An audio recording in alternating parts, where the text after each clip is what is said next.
Hey guys, Jimmy Smith from the Game Grader. Have the Lenovo IdeaPad S2109, this one the S2109A, as you read the box back there. Have a 9.7 display, kind of like the iPad in terms of size, running at a 1024 by 768 resolution. It's a 4:3 aspect ratio, so standard, not widescreen. That's one of the things that makes this thing kind of unique. 1 gigahertz dual core CPU, gig of RAM. Comes with 8 or 16 onboard storage, expandable memory with a micro SD. Let's take a spin around. Up here you'll have the power. Over here, nothing on this side. To the bottom, micro HDMI, micro USB, as well as the micro SD, and then here's the power slot right here for the included power charger. And then on this side you'll have the volume rockers right here. On the back, you'll notice there are 4 speakers. This is kind of tabbed as a multimedia device. Speaker here, here, here, and here. SRS surround sound included on this one. And as we've used it as a multimedia device to watch TV, watch videos, ebook reader as well, games. Speakers sometimes are the forgotten part of devices like TVs and laptops and things like that. People, or manufacturers I should say, leave speakers kind of out of the mix to save a little bit of money in the manufacturing. In this case, it's one of the things that shines on this device. Speakers are great for laying in bed. Obviously, you use headphones when you're kind of out and about, but speakers are really help give you full, rich sound. Display isn't bad either, as we mentioned, the 1024 by 768, nice color. Nice brightness. This is about 50%. You can crank it up more. Of course, that affects your battery, but that helps make the display look a little bit nicer. Colors are great, contrast great, and as I mentioned, brightness you can play around with, but I like it right where it's at, about the 50-60%. This is the latest build of Ice Cream Sandwich, so it has some included software on it. You'll see Evernote, which is a full build. Docs2Go, that's also a full copy of that, so you can edit, create and share anything from Microsoft Office, so Word, PowerPoint, Excel, etc. Also have a printer share, Norton Security, voice note, settings, and over here was the file browser to dig through.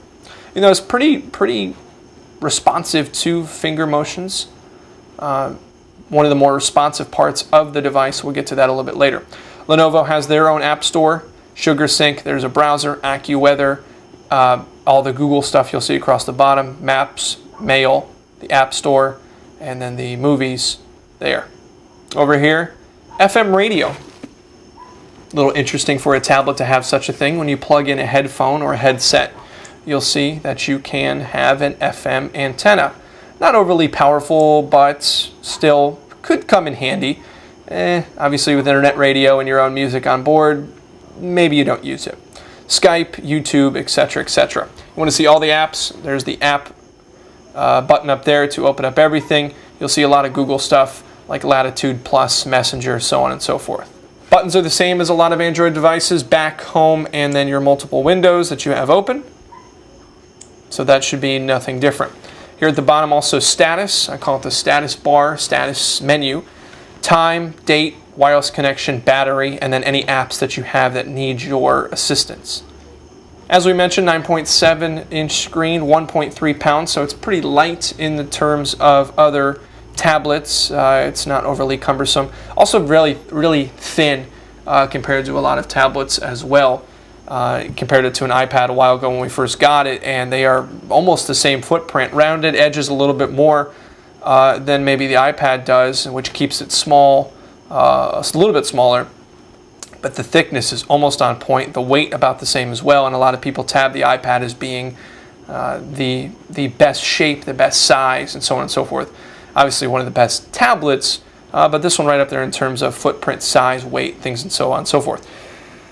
1.3 megapixel front-facing camera right there, capable of 720p video. Only one camera though. A lot of people obviously like their iPads because they can hold it up and take pictures.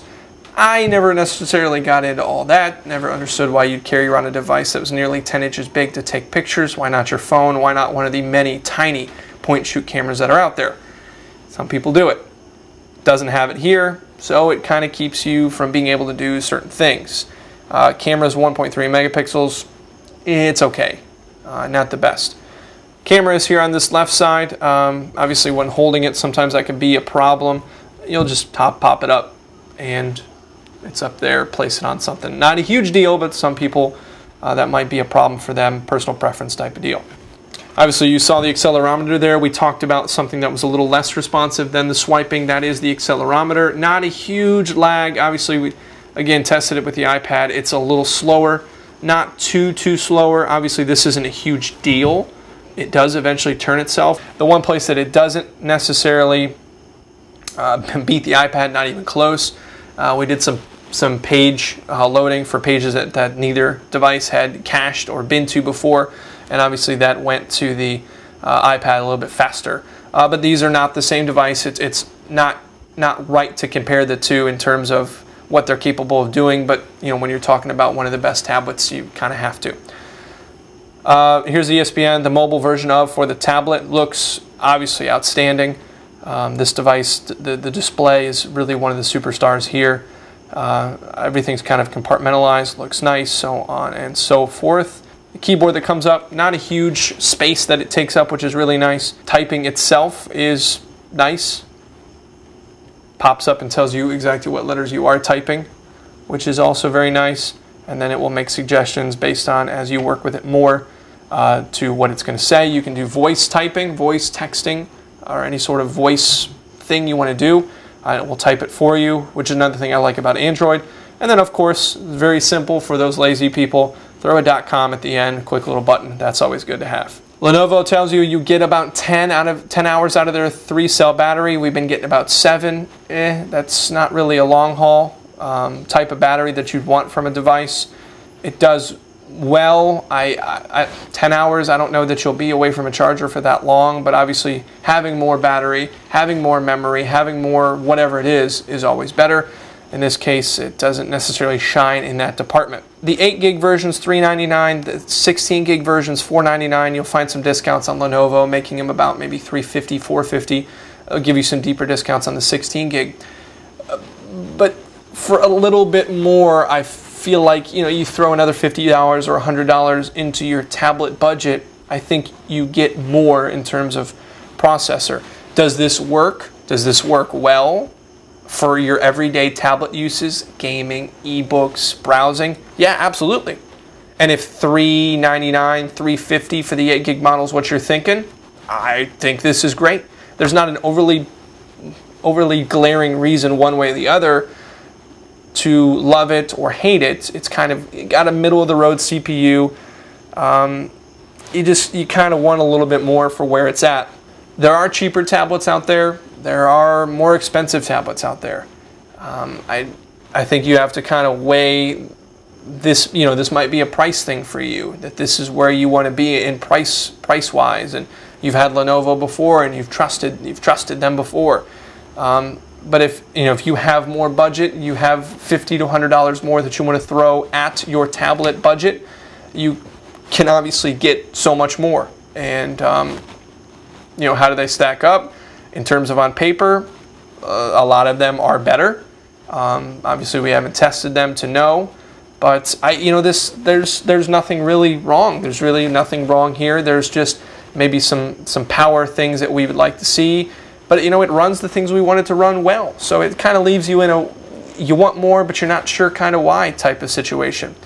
Which kind of leaves us at about maybe like a B. This is a good tablet, good size. They throw in an included rubber case for you, silicone I should say, case to protect it a little bit more for you, which is nice of Lenovo. It's a good size, not overly big. It does all the things you want it to do. It's just there's a little bit of kind of chugs a little bit on some things on the web.